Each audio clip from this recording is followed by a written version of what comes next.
नमस्कार, मैं रविश कुमार। आंध्र प्रदेश के विशाखापट्टनम में 7 मई की सुबह 2:30 बजे 1984 के भोपाल गैस कांड जैसा हादसा होते होते बचा है।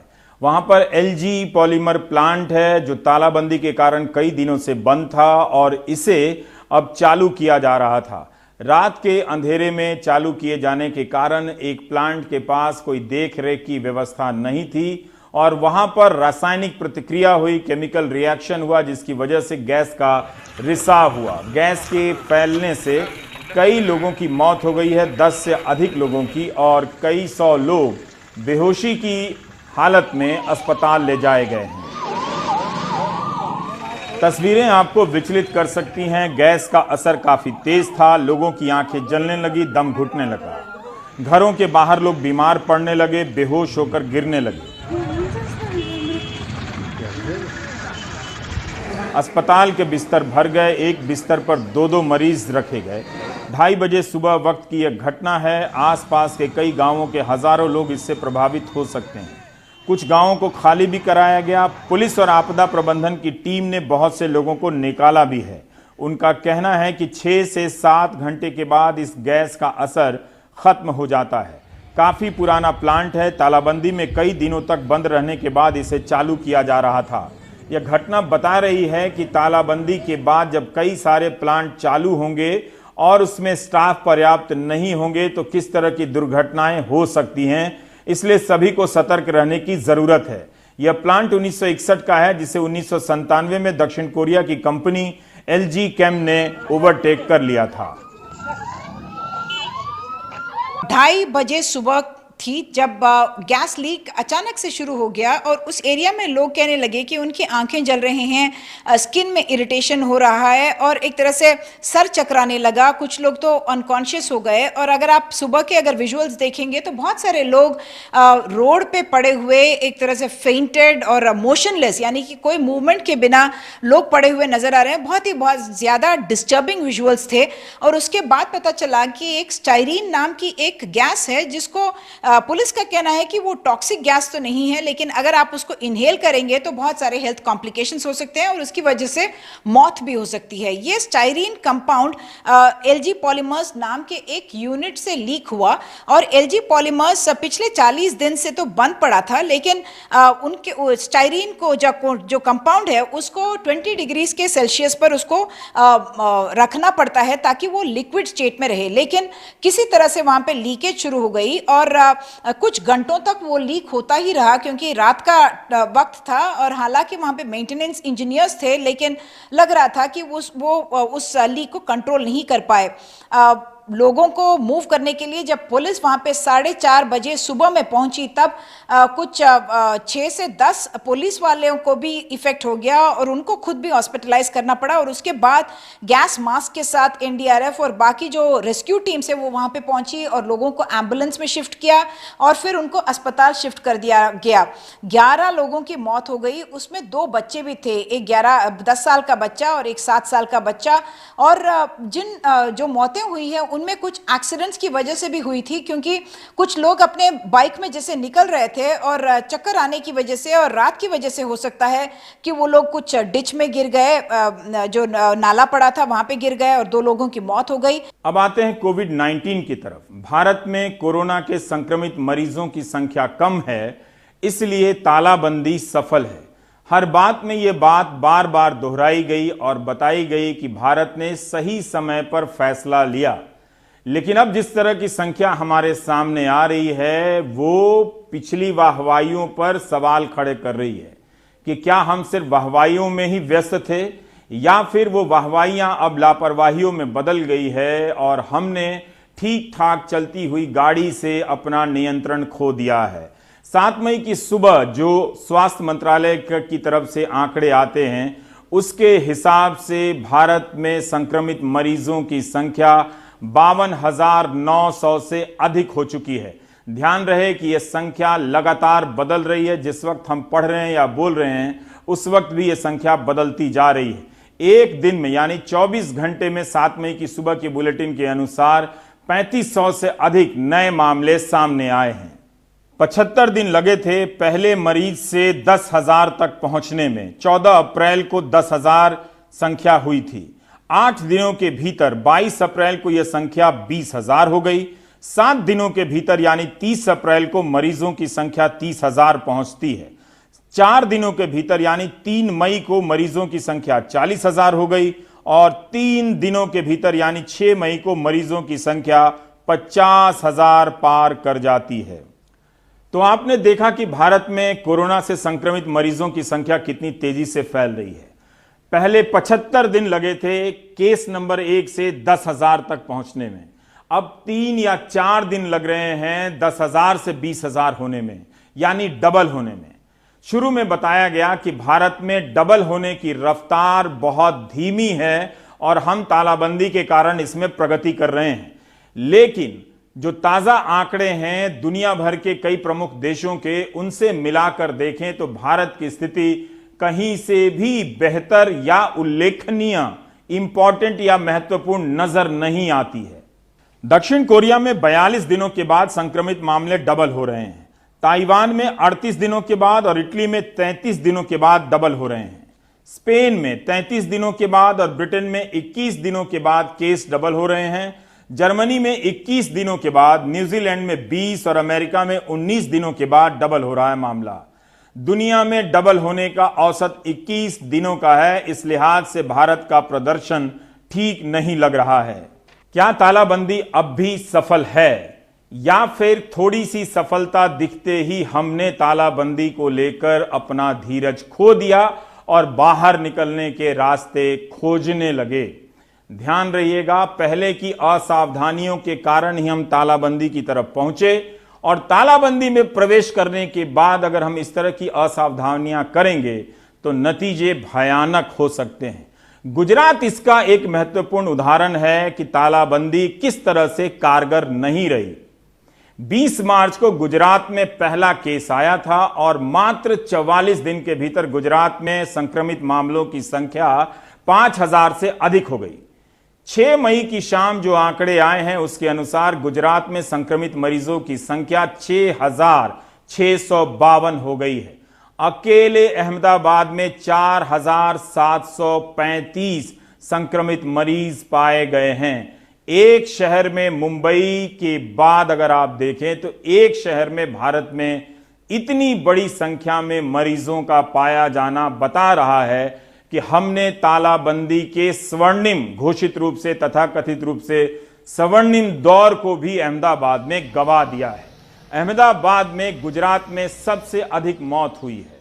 6 मई की शाम अहमदाबाद में अर्धसैनिक बलों को उतार दिया गया। अचानक फरमान जारी हुआ कि 6 मई की 12 बजे रात से 15 मई तक अहमदाबाद अब पूरी तरह बंद हो जाएगा।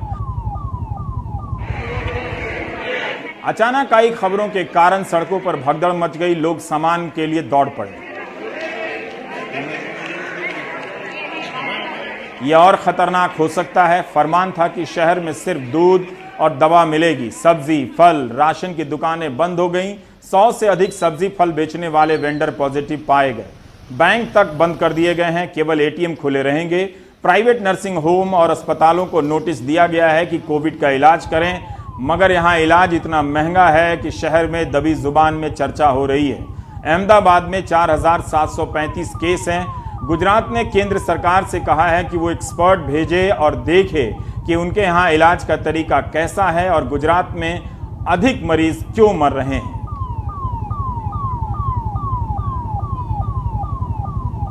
ये चिंता का प्रश्न तो है कि राष्ट्रीय औसत मृत्यु का, खासकर कोविड-19 के मरीजों की मृत्यु का जो है, उससे कहीं ज्यादा गुजरात में कोविड-19 के मरीजों की मृत्यु हो रही है। तो जाहिर है राज्य सरकार भी जानना चाहती है कि उनके इलाज के तरीके में कहीं कोई चूक तो नहीं है। ये आप शायद ही जान पाए कि व्यवस्था ने कोई चूक तो नहीं कर दी जिसकी वजह से इतने लोगों की जान जा रही है। परिमल हमारे सहयोगी ने CSIR के महानिदेशक से बात की है, जिनका कहना है कि भारत में भी कोरोना के जो विषाणु हैं उसके जीनोम की सीक्वेंसिंग की जा रही है ताकि पता लगाया जा सके कि इसकी प्रकृति क्या है। अब तक कितना सीक्वेंसिंग हो चुका है?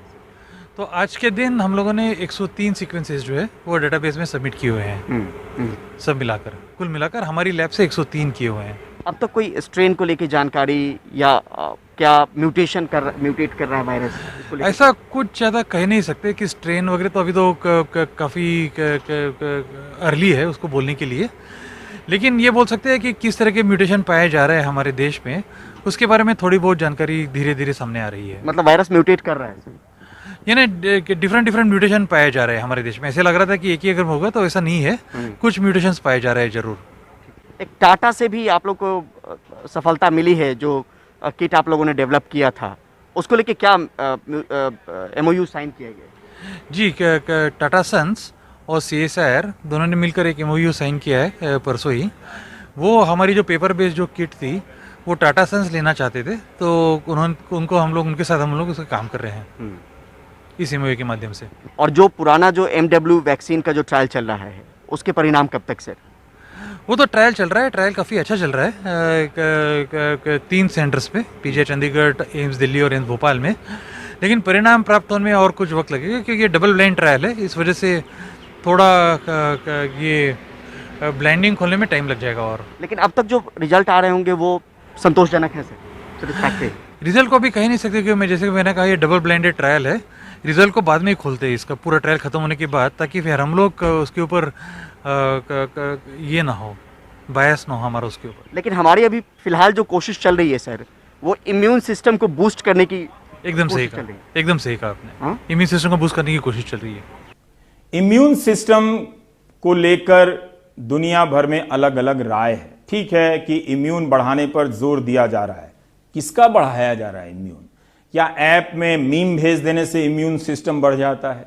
इस देश की गरीबी देखिए, कई हजार लाखों की संख्या में लोग बिना खाए पिए पैदल चल रहे हैं। क्या उनके शरीर का इम्यून सिस्टम बढ़ जाएगा इस वक्त में? और दूसरी तरफ यह भी है कि जरूर इम्यून सिस्टम यानी प्रतिरोधी क्षमता आपकी अच्छी होनी चाहिए, मगर इस बात की क्या कोई गारंटी है कि कोरोना नहीं होगा, या हो जाएगा तो फिर आप इससे लड़कर निकल ही जाएंगे? बहुत अलग अलग तरह की इस मामले में रिसर्च हैं और राय है। मजदूरों को घर भेजने का फैसला पहले कर लेना चाहिए था, या फिर तालाबंदी करते समय ये ध्यान में रखना चाहिए था कि हर शहर का करीब 30 से 40%, दिल्ली जैसे शहर में तो लगभग 70% लोग निम्न मध्यम वर्गीय तबके के आते हैं और वो इस शहर को चलाते हैं। इनमें से बड़ी संख्या मजदूरों की ऐसी है जो दिन भर काम करते हैं और रात को आते हैं तो ढाबे पर खाते हैं, वो अपना खाना नहीं बनाते हैं। जब ढाबे बंद हो गए तो इनके पास रसोई का इंतज़ाम नहीं था, और जब पैसे मिलने बंद हो गए तो इनके पास बाहर से खरीदने का अवसर नहीं था, तो लिहाजा वो परेशानी विकराल होनी ही वाली थी। अब सरकार का सिस्टम थकने लगा है, सबको खिलाया नहीं जा सकता था, लिहाजा पलायन होना ही था। एक कारण और है, कोविड-19 के 56% मामले सिर्फ 8 बड़े शहरों के। आप सोचिए, जब बड़े शहरी संक्रमण को रोक नहीं पा रहे तो क्या ये शहर मजदूरों में भरोसा पैदा कर पाएंगे कि आप यहीं रुके? जाहिर है वे गांवों की तरफ भागेंगे। इन्हें पता है कि बड़े शहरों में महामारी फैलेगी तो बचा खुचा चरमराता हेल्थ सिस्टम इनके लिए कम पड़ जाएगा। इसलिए इस वक्त अनगिनत मजदूर अनजान रास्तों से अपने अपने राज्य और गांवों की यात्रा तय कर रहे हैं।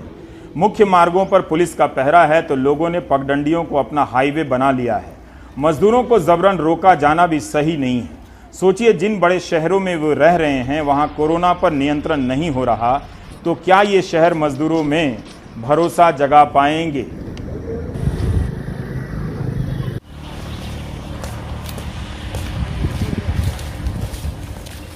दिल्ली से करीब 70 किलोमीटर दूर बाबूगढ़ के रास्ते में गोरखपुर जा रहे श्रमिकों को देख उमाकांत अपना टिफिन देने की पेशकश कर रहे हैं।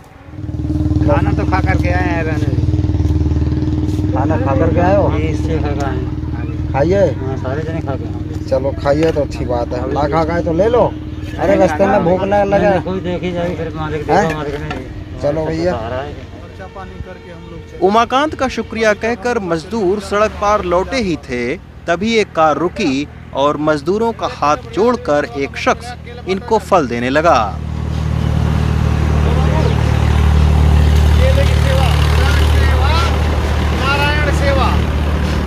नारायण सेवा ले बाबू।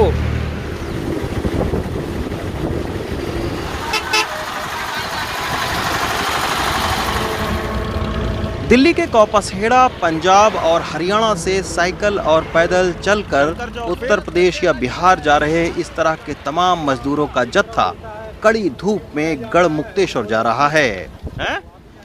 इसी रास्ते पर कुछ दूर चलकर सिखेड़ा गांव के हसीन और कुर्बान जैसे 4-5 नौजवानों ने खुद ही शाकाहारी बिरयानी बनाई है और बिहार जा रहे चंदन और जयराम जैसे दर्जनों मजदूरों को खाना खिला रहे हैं। खुद से खाना बना के फिर खिला रहे हो? हाँ जी। अच्छा, तो ये आप कब से कर रहे हो? कई बार कर सुबह से कर रहे हैं अब तो। अच्छा, वैसे कई बार खिलाते पहले भी। मदद तो कर रहे हैं सर। अच्छा, तो आगे खाना ना मिले तो आपके रास्ते में सुनसान हो, कहीं कोई आसपास ना हो, तब कैसे आप लोग खाना वाना खाएंगे? फिर देखें कहीं दुकान से लाएंगे बिस्कुट उस्कुट। दिल्ली से 90 किलोमीटर दूर गढ़मुक्तेश्वर के रास्ते में जगह जगह गांव वाले इन श्रमिकों की मदद करते हुए आपको आसानी से दिख जाएंगे। राष्ट्रीय राजमार्ग पर पुलिस की मौजूदगी के चलते ये श्रमिक ट्रेन की पटरी के सहारे लुधियाना, पानीपत, समलखा, सोनीपत, नई दिल्ली, गाजियाबाद, हापुड़ के रास्ते गढ़मुक्तेश्वर पहुंच रहे हैं। बहुत सारे मजदूर पैदल और साइकिल से सोनीपत से मुरादनगर, पिलखुआ, बाबूगढ़ होते हुए गढ़मुक्तेश्वर पहुंच रहे हैं। इसी के चलते गढ़मुक्तेश्वर पर श्रमिकों की भीड़ बढ़ रही है।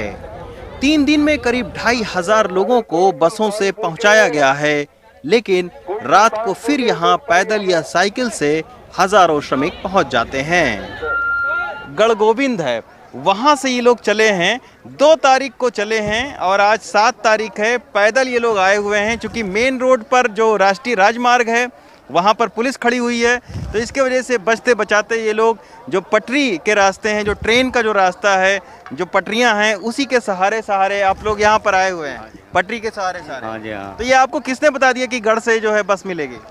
गांव के लोग बताए हैं, कोई रास्ते में जो बंदे आ रहे थे वही बताए हैं, बंदे का देख कर आए हैं हम लोग जी। अच्छा, हाँ जी। तो एक दूसरे से जैसे खबर मिली कि गढ़ में हो सकता है कि बस यहाँ पर मिले, तो इसी की वजह से ये सब आ गए हैं। लंबे इंतजार के बाद श्रमिकों को घर या आसपास के शहर जाने वाली बसें मिल रही हैं। बसों में मजदूरों के साथ साइकिलें भी सवार हो चुकी हैं। थके चेहरों पर अब उम्मीद की रोशनी दिखी है, लेकिन इनको वापस भेजने के मामले में अभी तक सरकार की तरफ से कोई स्पष्ट नीति नहीं बनी है, जिससे ये उलझन बरकरार है कि घर कैसे पहुंचेंगे। हापुड़ से अदनान के साथ रवीश रंजन शुक्ला, एनडीटीवी इंडिया।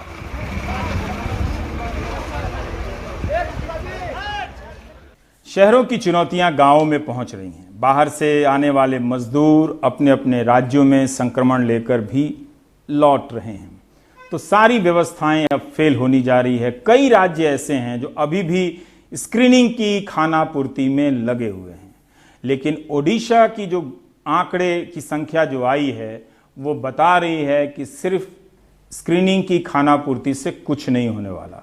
ओडिशा से ही एक बड़ी खबर यह है कि जनहित याचिका की सुनवाई के दौरान हाई कोर्ट ने कहा कि बाहर से आने वाला मजदूर अंदर नहीं आएगा, उसका पहले टेस्ट होगा और जब नेगेटिव होगा तब अंदर आएगा, पॉजिटिव को अंदर आने नहीं दिया जाएगा। ये बहुत ही समस्याग्रस्त विषय हो गया है। अब ये मामला मौलिक अधिकारों से जाकर टकराने लगता है कि क्या आप बीमारी के आधार पर अपने ही देश के नागरिक को अपने ही किसी इलाके या घर में आने से रोक सकते हैं। सारी लड़ाई कोरोना की ये इस बात की भी है कि इसे स्टिग्मेटाइज ना किया जाए, इसे कलंकित ना किया जाए, लेकिन इस मोर्चे पर अलग अलग रूप में हम हारते चले जा रहे हैं। हुआ क्या ओडिशा में? ओडिशा में उन जगहों पर भी नए केस आ गए जहां पर पहले केस नहीं आए थे। जैसे जगत सिंहपुर एक जिला है, इस जिले में कोई केस नहीं था, मगर 4 पॉजिटिव केस आ गया है और चारों के 4 सूरत से आए हुए मजदूर हैं। इसी तरह से गंजाम और क्योंझर में भी कोई केस नहीं था, सूरत से लौटे मजदूरों में कोरोना पॉजिटिव निकला है। 15 दिनों के भीतर बालासोर, जाजपुर, भद्रक जिले में 80 से ज्यादा नए केस आ गए। इनमें से ज्यादातर प्रवासी मजदूर हैं और इन 3 जिलों के ज्यादातर मजदूर बंगाल से आए हैं। ओडिशा सरकार ने नीति भी बनाई है कि मजदूर बाहर से लौटेगा तो टेस्ट किया जाएगा। क्या ओडिशा के पास लाखों मजदूरों के टेस्ट करने की क्षमता है? उड़ीसा हाईकोर्ट के द्वारा रिट पिटीशन नंबर 11573/2020 में किए गए हुक्म के मुताबिक उड़ीसा में जो लोग जाना चाहते हैं उनका कोविड टेस्टिंग नेगेटिव नहीं हो तब तक वो उड़ीसा नहीं जा सकते, ऐसा honourable high court of Orissa का ऑर्डर है। उसकी वजह से कल जो उड़ीसा के लिए 3 ट्रेनें यहाँ से सूरत से चलने वाली थी उनकी परमिशन उड़ीसा गवर्नमेंट द्वारा कैंसिल की गई है। लेकिन क्या ओडिशा हाईकोर्ट की ये टिप्पणी, ये फैसला परेशान नहीं कर रहा है कि अगर कोई पॉजिटिव आएगा तो बाहर से अंदर नहीं आ सकता? तो फिर क्यों ना जो पॉजिटिव है उसे भी अंदर से बाहर कर दिया जाए? क्या ये फैसला हमें एक विचित्र स्थिति की तरफ नहीं ले जा रहा है? तो अदालत के इस फैसले की लंबे समय तक समीक्षा होगी, बहस की संभावनाएं इसमें जन्म देती हैं। लेकिन हमें यह ध्यान रखना होगा कि तालाबंदी करने के बाद अगर हम निकल रहे हैं तो किस तरह के जोखिम हमारे सामने हैं। जिस तरह से लगाने से पहले लगा था कि कुछ विचार विमर्श नहीं किया गया, उसी तरह से अब लग रहा है कि बगैर इसके तालाबंदी से निकलने के कई तरह के फैसले ले लिए गए हैं। इसका मतलब यही हुआ कि अगर किसी देश ने तालाबंदी का लाभ उठाकर ये सारी तैयारियां सुनिश्चित नहीं की है और उससे निकलने के रास्ते बना लिए हैं तो उसे फिर से तालाबंदी के रास्ते पर लौटना पड़ सकता है। अब हम चलते हैं दक्षिण कोरिया, जिसने तालाबंदी नहीं की लेकिन देह से दूरी या फिर सफाई के सिद्धांतों को लेकर काफ़ी कड़ाई की गई थी और दक्षिण कोरिया को शुरू में काफ़ी बड़ा और कामयाब मॉडल भी बताया गया था। अब यहाँ पर स्थितियाँ सामान्य होने की दिशा में लौटने लगी हैं, क्योंकि यहाँ अब मामलों की संख्या थमने लगी है। म्यूजियम, लाइब्रेरी, दफ्तर खुलने लगे हैं। सड़कों पर ट्रैफिक सामान्य तो नहीं हुई है, मगर वापसी बता रही है कि दक्षिण कोरिया ने पहले चरण में ठीक ठाक प्रगति की है। 13 मई से हाई स्कूल, 20 मई से किंडरगार्टन स्कूल खुल जाएंगे। 16 मार्च के बाद से दक्षिण कोरिया में एक्टिव केस की संख्या कम होने लगी। अप्रैल में कुछ दिन नए केस की संख्या 2 या 3 ही रही। मई के महीने में पिछले 5 दिनों में 30 नए केस ही आए। 7 मई को नए केस की संख्या 7 थी। भारत ने तालाबंदी के दौर में 44 दिन बीत जाने के बाद भी एक भी दिन ऐसी उपलब्धि हासिल नहीं की है। दक्षिण कोरिया में अभी तक 10,810 केस ही हुए हैं, जिसमें से 9,419 लोग ठीक होकर घर जा चुके हैं। ये वीडियो हमें इकबाल ने भेजी है। चीन के वुहान के बाद सबसे ज़्यादा मामले बढ़ रहे थे दक्षिण कोरिया में, लेकिन देखते ही देखते दक्षिण कोरिया ने कुछ ऐसे सकारात्मक कदम उठाए और जिससे कि यहाँ पर कोरोना वायरस के संक्रमणों के मामलों में पूरी तरीके से काबू पा लिया। ताइवान के बाद दक्षिण कोरिया ने जिस तरीके से कोरोना वायरस के खिलाफ लड़ाई लड़ी है, इसको पूरे विश्व में एक बहुत ही बेहतरीन मॉडल माना जा रहा है। तो दक्षिण कोरिया ने जो मॉडल इस्तेमाल किया है उसको कहा जाता है 3T मॉडल। तो क्या है ये 3T मॉडल, आइए मैं आपको बताता हूँ। सबसे पहला टी है ट्रेस। ट्रेस यानी ढूंढो। दूसरा है टेस्ट यानी कि जांच करो। और तीसरा है ट्रीट यानी कि इलाज करो। ब्रेक के बाद लौटेंगे तो चलेंगे स्वीडन। स्वीडन भी एक ऐसा मॉडल है जिसे लेकर दुनिया में काफ़ी बहस हो रही है, जिसके बारे में WHO ने कहा था कि ये फ्यूचर मॉडल हो सकता है। कोरोना के समय में आप अपने देश की समस्याओं, चुनौतियों, लापरवाहियां, कुछ खूबियों के बारे में जानते रहिए, लेकिन साथ साथ ये जिम्मेदारी बनती है एक दर्शक की कि आप दूसरी जगहों में क्या क्या चीजें हो रही हैं वो भी आप जानते रहिए, तभी आप ऐसे वक्त में अपनी अपनी सरकारों के काम का सही मूल्यांकन कर पाएंगे। ब्रेक के बाद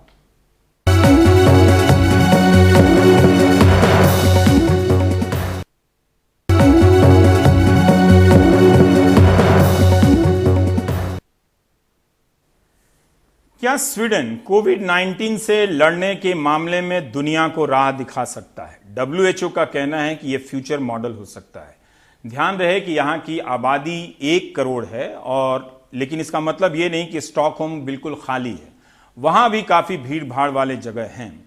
पर स्वीडन ने ऐसा क्या किया जिसके मॉडल होने की बात कही जा रही है? स्वीडन से भी बेहतर प्रदर्शन डेनमार्क ने किया है, नॉर्वे ने किया है, जो उसके पड़ोसी देश हैं। उन्हें क्यों नहीं कहा जा रहा है? स्वीडन ने तालाबंदी का रास्ता नहीं चुना, लेकिन डेनमार्क, नॉर्वे ने तालाबंदी का रास्ता चुना। तो एक ही इलाके में हमारे पास 2 मॉडल हैं देखने के। स्वीडन के जो एपिडेमियोलॉजिस्ट हैं, एंडर्स तेग्नेल, उन्होंने कहा था कि तालाबंदी एक हास्यास्पद फैसला है। भारत में इस तरह के पद तो अभी तक सुनाई नहीं दिया कि कोई इस संकट में एपिडेमियोलॉजिस्ट बोल रहा है। नेता ही बोल रहे हैं कि किस तारीख को थाली बजानी है, आपको किस तारीख को ताली बजाना है। लेकिन एपिडेमियोलॉजिस्ट का क्या रोल होता है? ऐसे देशों में जब इस तरह के पद पर बैठे लोग बोलते हैं तो ध्यान से सुना जाता है। तो स्वीडन के बारे में आज हम आपसे बात करना चाहते हैं, बताना चाहते हैं, और उसके बारे में कुछ जानकारी भी देना चाहते हैं। स्वीडन ने लोगों पर भरोसा किया कि वे देह से 2 गज की दूरी का पालन करेंगे, बुजुर्गों के आश्रय स्थल बंद रहेंगे, परिवार के सदस्य भी नहीं जाएंगे, 50 से अधिक लोग जमा नहीं होंगे, 16 साल से कम के बच्चों के स्कूल खुले रहेंगे, सलून, जिम, रेस्तरा, बार, बहुत सारे बिजनेस खुले रहेंगे, लोग घरों से काम करेंगे। फिर भी स्वीडन में मरने वालों में 80% 70 साल से अधिक के बुजुर्ग थे। स्वीडन में 23,000 से अधिक केस आए और 2850 लोगों की मौत हुई। 1500 लोग आईसीयू में भर्ती किए गए। स्टॉकहोम में जो नए हेल्थ सेंटर बनाए गए उनका इस्तेमाल नहीं हुआ, आईसीयू बेड खाली रह गए। स्वीडन में केस की संख्या कम नहीं है, फिर भी उसने ऐसा क्या किया कि उसके कदमों को मॉडल कहा जाए? पहले लगा कि स्वीडन फेल हो गया है, लेकिन अब उसे सफल बताया जा रहा है। स्वीडन के भीतर भी इस मॉडल की काफी आलोचना हुई और कहा गया कि सरकार तालाबंदी के रास्ते पर नहीं चलकर गलत कर रही है। और अब हमारे साथ बात करने के लिए स्वीडन के सबसे बड़े अस्पताल कारोलिंस्का यूनिवर्सिटी हॉस्पिटल में लंबे समय से काम करने वाले डॉक्टर अनिल गुप्ता जुड़ रहे हैं, जिनसे हम बात करने जा रहे हैं। डॉक्टर गुप्ता एनेस्थीसियोलॉजिस्ट हैं और इंटेंसिव केयर के एक्सपर्ट हैं, और बहुत ज़रूरी होता है इस बीमारी में इंटेंसिव केयर आईसीयू के एक्सपर्ट की भूमिका काफ़ी महत्वपूर्ण होती है। डॉक्टर गुप्ता, बहुत बहुत स्वागत है आपका। हम यही जानना चाहते हैं कि ऐसा क्या किया स्वीडन ने कि इसमें दुनिया के लिए मॉडल बनने की संभावना दिखती जा रही है? क्या स्वीडन ने अपने वैज्ञानिकों पर ज़्यादा भरोसा किया और उन्होंने सही तथ्य लोगों को और सरकार को बताए फैसले लेने के लिए, इसलिए भी? डिफरेंस यही है कि हमारी सोसाइटी जो है इस वक्त लास्ट 2-3 महीने से जब और कंट्री ने सब बंद कर दिया है, कोई अलाउड नहीं है बाहर जाना, तो यहाँ पर हम लोग को फ्रीली अलाउड है, कहीं पर भी जा सकते हैं, कुछ भी कर सकते हैं, एज लॉन्ग एज की टोटल गैदरिंग जो है लोगों की वो 50 लोग या कम हों, और डिस्टेंसेस जो हैं एक दूसरे के बीच में वो कम से कम 2 मीटर होना चाहिए। तो एज लॉन्ग एज ये पॉलिसी फॉलो कर रहे हैं लोग, तो ओपन सोसाइटी है, कहीं पर भी कुछ भी काम कर सकते हैं हम लोग। ये नहीं है कि रेस्ट्रिक्शंस हैं कि कॉफ़ी हाउस नहीं जा सकते हैं, रेस्टोरेंट्स खुल नहीं सकते हैं, कहीं पर भी जा सकते हैं।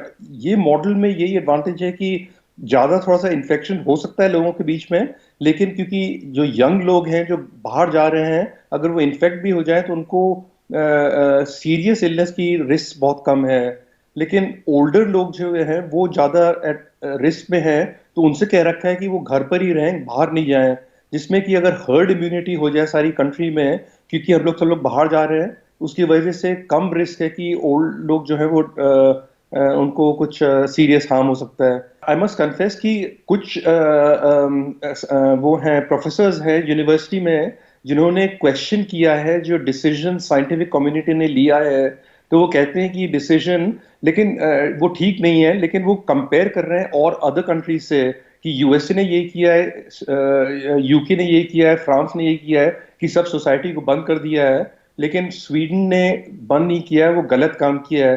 तो कुछ एज यूजुअल साइंटिस्ट के बीच में भी 100% एग्रीमेंट नहीं है, लेकिन जो लीडिंग साइंटिस्ट उन्होंने कंसल्ट किया है विद इन स्वीडन, वो अभी भी उनको सपोर्ट कर रहे हैं। हम लोग हॉस्पिटल में यही सोच देखते हैं कि जो नंबर ऑफ केसेस जो हैं, कभी भी ऐसा नहीं हुआ है कि इतने ज्यादा हो गए कि हम लोग को डिसाइड करना है कि इस लोग को वेंटिलेटर पे लगाना है कि नहीं लगाना है। ऐसी सिचुएशन आई नहीं है, और इसी की वजह से हम लोग सोचते हैं कि हम लोग ट्रस्ट करते हैं कि साइंटिस्ट जो कह रहे हैं वो ठीक कह रहे हैं, और मॉडलिंग जो की है वो ऐसी अच्छी की है कि प्रेडिक्ट कर सकते हैं कि कल कितने केसेस आएंगे और परसों कितने केसेस आएंगे। हर तरफ बात की जाती है कि टेस्टिंग बहुत जरूरी है। मैं आपसे जानना चाहता हूं कि स्वीडन के अनुभव से आप क्या कह सकते हैं कि ज्यादा से ज्यादा टेस्टिंग हो या इसके लिए सोच समझकर अलग से कोई रणनीति बनाई जाए? हम लोग के हिसाब से ये है कि टेस्टिंग एक तो शुरू में जब कुछ ही केसेस आइडेंटिफाई हुए हैं उस टाइम पे टेस्टिंग काफी जरूरी है, जिसमें कि जो लोग ट्रांसमिट कर रहे हैं एक से दूसरे तक, तो वो आइडेंटिफाई कर सकेंगे कि कौन किसको ट्रांसमिट कर रहा है। और सेकंड जो है टेस्टिंग का, वो इम्पोर्टेंट है जब डिजीज खत्म हो रहा है, जब ओपन करना है पूरी सोसाइटी कंप्लीटली फिर से, तब इम्पोर्टेंट है कि अगर और कुछ रह गए हैं लोग जो अभी भी ट्रांसमिट कर रहे हैं, तो उनको ट्रेस कर सकें कि कौन है, कहाँ से ट्रांसमिट कर रहे हैं। जब मैक्सिमम इन्फेक्शन हो रहा है उस टाइम पर टेस्ट करने से कोई इतना आपको पॉजिटिव केसेस आएंगे बहुत सारे, लेकिन उसका करें क्या, क्योंकि कॉन्टैक्ट ट्रेसिंग जो और लोगों से हो रहा है उसको तो करना बहुत मुश्किल हो जाता है। कितने लोग कितने लोगों से मिल रहे हैं उसका काफी डिफिकल्ट हो जाता है। अच्छा, एक बात और है कि जो सोसाइटीज बंद कर दी हैं, बिल्कुल क्लोज बॉर्डर्स कर दिए हैं, घर पे रहना जरूरी है, उसमें भी आपको ट्रेस कर सकते हैं टू सम एक्सटेंट कि एक आदमी अगर बाहर गया है, उसको इन्फेक्शन है और किस किस लोगों ने उसको इन्फेक्ट किया है।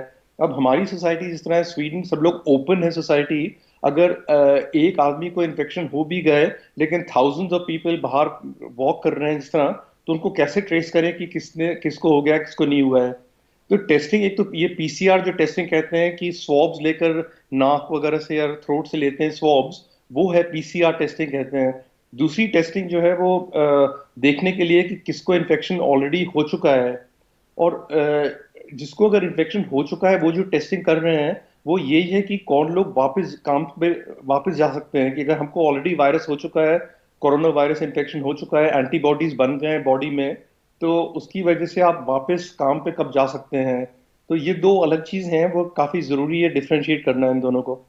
पर आपका अस्पताल काफी बड़ा है स्वीडन का, थोड़ा हम आपके अनुभव से भी जानना चाहते हैं कि जो हेल्थ स्टाफ हैं, डॉक्टर लोग हैं, वो किस तरह की जानकारियों के साथ, किस तरह की चेतावनियों, सतर्कता के साथ इस ऑपरेशन में लगे हुए हैं। क्या ये भी फैक्टर है कि भारत जैसे देश में जहां स्वास्थ्य पर बहुत ही कम खर्च किया जाता है और एक कम विकसित देश है पैसे के मामले में, लेकिन स्वीडन काफ़ी अमीर देश है, तो क्या पैसा बहुत बड़ा फैक्टर है कि आप लोग ज़्यादा बेहतर कर पाए? अच्छा, हॉस्पिटल में ऐसा किया है कि हम लोग ने ऑर्गेनाइजेशन मॉडलिंग के बेसिस पे किया था कि जो आईटी एक्सपर्ट्स हैं, जो एपिडेमियोलॉजिस्ट हैं, उन्होंने कोई प्रोग्राम यूज किया है देखने के लिए कि कैसे रेट ऑफ इन्फेक्शन इंक्रीज होता है अस्पताल में। तो जैसे जैसे कि इंक्रीज होता रहता है उसके हिसाब से वो इंक्रीज नंबर ऑफ बेड्स जो हैं उन्होंने इंक्रीज करते रहते हैं। तो इंटेंसिव केयर जिस तरह है, तो उसमें लिमिटेड कैपेसिटी हमारे हॉस्पिटल में करीब लगभग 50 इंटेंसिव केयर की फैसिलिटीज हैं विद वेंटिलेटर्स। अगर ऐसा हो कि बहुत लोग आ जाए एकदम से, तो कैसे डिसाइड करें कौन से 50 को रेस्पिरेटर पे करना है। तो इसकी वजह से वो मॉडलिंग करी है और उसके बेसिस पर उन्होंने देखा है कि कितने लोग एक्सपेक्टेड हैं रोज एवरी डे के हिसाब से, और अगर इन्फेक्शन बढ़ते जा रहा है तो उसके हिसाब से वो इंक्रीज करते रहते हैं इंटेंसिव केयर बेड्स, जिसमें कि इंटेंसिव केयर बेड्स हमेशा 20% ज़्यादा हों रिक्वायरमेंट के बेसिस पर। तो 50 से उन्होंने कम से कम 200-250 बेड्स इंक्रीज कर दिए हैं।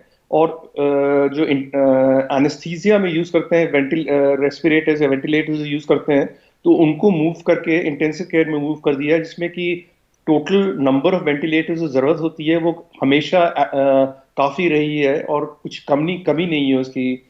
और जिसमें जितना भी इलेक्टिव सर्जरी था जिस तरह, तो उसको ऑलमोस्ट बंद कर दिया। ये अस्पताल हमारा जो है वो बहुत बड़ा कैंसर हॉस्पिटल है, तो कैंसर ऑपरेशंस को पोस्टपोन इंडेफिनेटली कर नहीं सकते हैं, लेकिन रिड्यूस कर दिए हैं। जो ऑपरेशंस एसेंशियल नहीं है या तो उनको और प्राइवेट हॉस्पिटल में मूव कर दिए हैं उनको कैंसर ऑपरेशंस को, जो माइनर ऑपरेशंस हैं कैंसर के लिए, लेकिन जो मेजर ऑपरेशंस है वो कंटिन्यू कर रहे हैं हॉस्पिटल में करना। लेकिन 100% से उन्होंने रिड्यूस कर दी कैपेसिटी, करीब 30% के करीब काम कर रहे हैं इस वक्त इलेक्टिव सर्जरी के लिए।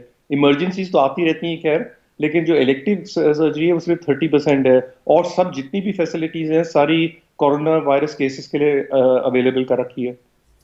लेकिन स्वीडन में अगर वो मॉडल है तो फिर इतनी बड़ी संख्या में वृद्ध व्यक्तियों की मौत क्यों हुई कोविड-19 से?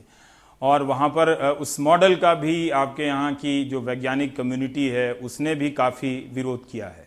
अच्छा, उसमें क्या हो गया कि गलती हुई थी कि यहाँ पर ओल्ड पीपल्स होम बहुत हैं, तो जिस मतलब कि अगर करीब लगभग 80-85 ईयर्स पे अगर एज पे आ जाते हैं तो उसके बाद लोग काफ़ी लोग जो हैं ये ओल्ड पीपल्स होम में मूव कर जाते हैं। अब ओल्ड पीपल्स होम में जो लोग काम करते हैं, जो हेल्प करते हैं, उनको वर्कर्स वगैरह हैं, उनको टेस्ट नहीं किया इन लोगों ने ठीक तरह से, जिसमें कि इन्फेक्शन या तो वर्कर्स ले आए अंदर ओल्ड पीपल्स होम में, या रिलेटिव्स जो थे इनिशियली वो रिलेटिव्स अपने पेरेंट्स को मिलने अलाउड था, लेकिन अगर रिलेटिव्स इन्फेक्टेड थे और उन्होंने ट्रांसमिट कर दिया तो वो चीज़ जो है उन्होंने कंट्रोल शुरू में नहीं की। तो जो भी डेथ्स हुई हैं स्वीडन में, कह सकते हैं लगभग 50% डेथ्स जो हुई हैं ये ओल्ड पीपल्स होम में हुई हैं। ठीक बात नहीं है, गलत बिल्कुल किया है, और कुछ करना चाहिए था इसके बारे में पहले, लेकिन गलती है और गलती एक्सेप्ट कर ली है और कुछ कर नहीं सकते उसके बारे में इस वक्त।